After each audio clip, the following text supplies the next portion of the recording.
Ready to go. Folks ready down there?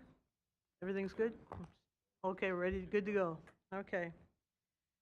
Good afternoon. I'd like to call the Tuesday, May 3rd, 2022 meeting of the Moorhead Public Service Commission to order.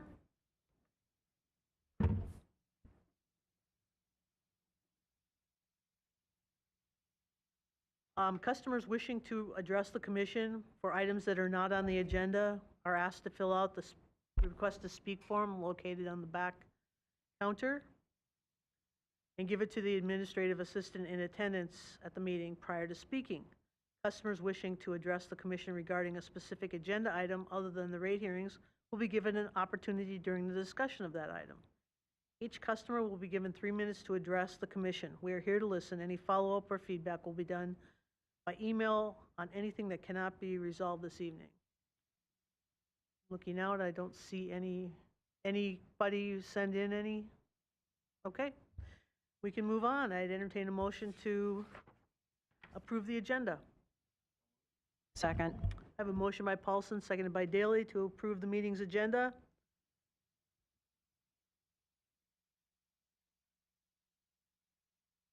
Daly?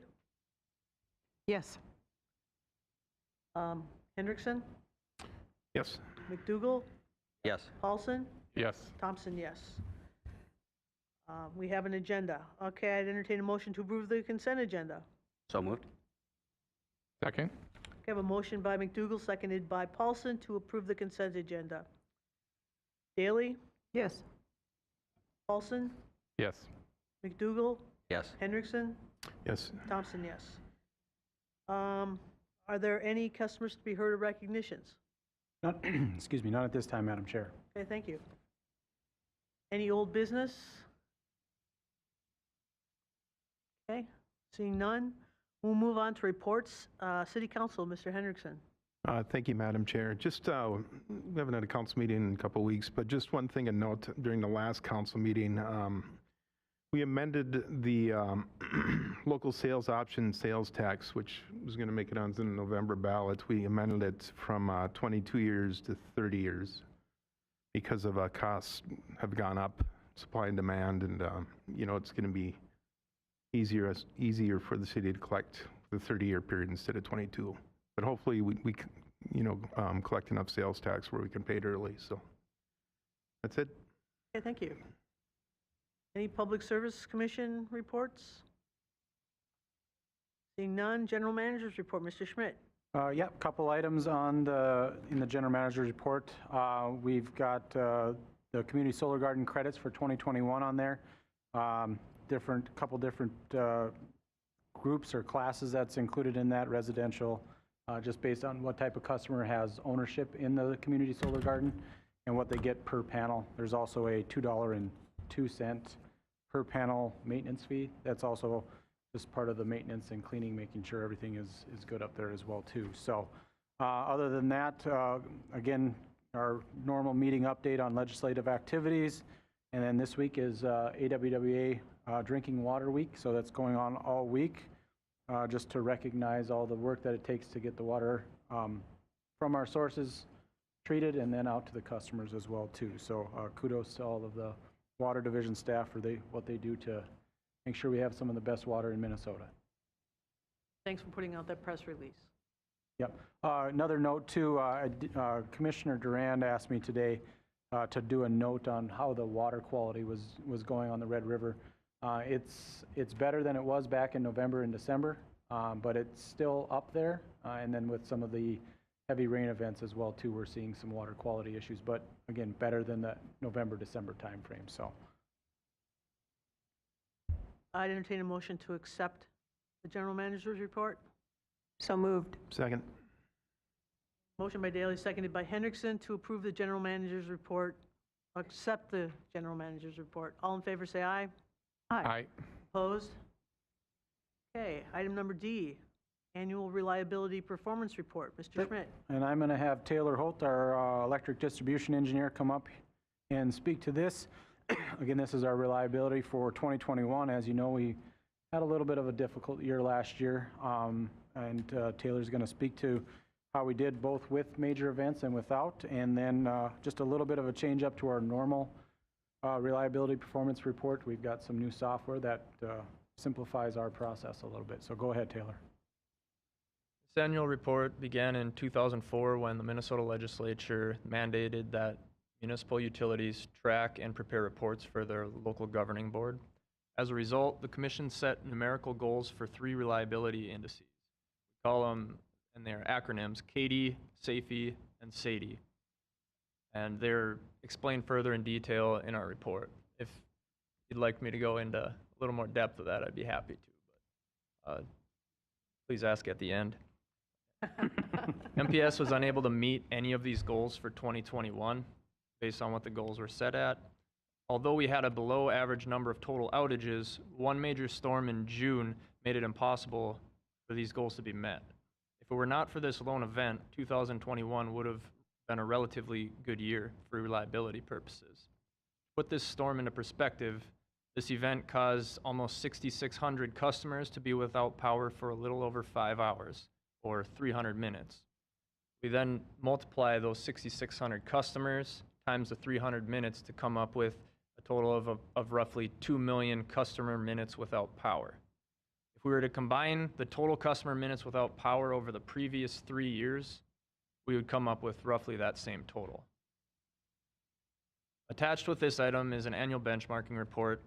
We began utilizing a software called eReliability Tracker that was developed by American Public Power.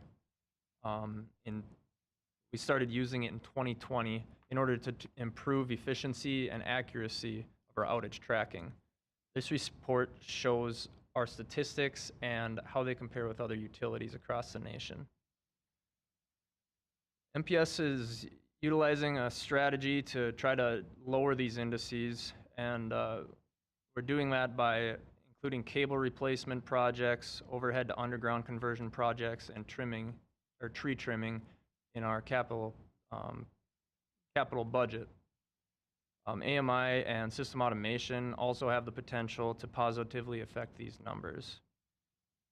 It's unfortunate that this storm gave a bad look to what otherwise would have been a terrific year, but we should be very thankful for our linemen and the work they put in to keep the power on for our customers. These outages don't normally occur when it's 65 and sunny out. Does anybody have any questions on the report? Questions? I have one. You've given us the 5-year snapshot, and it looks, you're right, it's sort of an anomaly, 2021. We don't miss these benchmarks very often. No, we don't.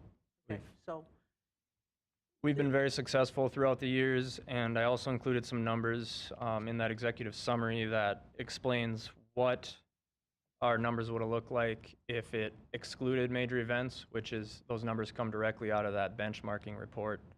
We would have done almost set records based on the top 5 or these previous 5 years. So overall, it was a very good year at the distribution level. It's just unfortunate that those major events did happen. thank you for putting it in perspective. Squirrel outages are still our #1 issue. So we'll, Taylor noted it too, but we do a lot of work on the overhead to try to minimize those, but they're difficult, so. Sure, sure. Other than that, yeah, it's, again, like Taylor said, it would have been a great year if we wouldn't have had that one major event, so we'll push on and hopefully 2022 is better. Nice if that major event had taken out all those squirrels, and then we would have been in really good shape. The APPA benchmarking report does look at, does some additional comparisons. They look at, regionally, based on our size and region. So we get a more of a national look as well too, as how we compare to others in our size and area. So it's something that's important as well too, because we never did that before. So. I'd entertain a motion to accept the report. So moved. Second. Motion by Daley, seconded by McDougall to accept the 2021 Annual Reliability Performance Report. All in favor say aye. Aye. Aye. Opposed? Thank you, Taylor. Item number 9, approve task force order number 5 with MBN Engineering. Sure. I'll actually just probably talk to this one. We discussed this at the last meeting. Unfortunately, a couple commissioners that can't vote on it, so we couldn't have a majority vote. So we're just bringing this back to you for, again, approval tonight. This is in relation to the relocation of our transmission line due to the FM diversion project that's going to be going on. This is a third-party review of the design that's done through the public or private-public partnership. And so MBN Engineering will do that review. It's roughly a $3,000 not-to-exceed cost. And once the design is in our hands, we'll provide it to MBM to double-check. MBN does a lot of our transmission projects anyway, so they have a pretty good knowledge of what we're looking for and want to make sure it's correct. So other than that, I will open it to any questions. Any questions? And who's recusing themselves? Madam Chair, I will be recusing from the vote. Okay, thank you, Mr. Paulson. And Madam Chair, I will also. Thank you, Mr. Hendrickson. Okay, I'll entertain a motion to approve task order number 5. So moved. Second. Okay. I have a motion by Daley, seconded by McDougall to approve task order number 5 with MBN Engineering. Discussion. Seeing none. Daley. Yes. Paulson. Oh, no, not Paulson. McDougall. Yes. Thompson, yes. Okay, we have a majority there. Good to know. Well, this meeting will now be closed for executive session as approved or permitted by Minnesota Statute Section 13D.05 Subdivision 3B under attorney-client privilege to discuss potential claims involving parcel number 58.158.0160 in Moorhead. Do we expect action to be taken? No. Okay. And we expect no action to be taken, and therefore we will adjourn upon conclusion of executive session. I'd entertain a motion to close the public meeting and go into executive session. So moved. Second. Okay, I have a motion by Paulson, seconded by Hendrickson to close the public meeting and go into executive session. Daley? Yes. Paulson? Yes. McDougall? Yes. Hendrickson? Aye. Thompson, yes. Meeting is now closed for executive session.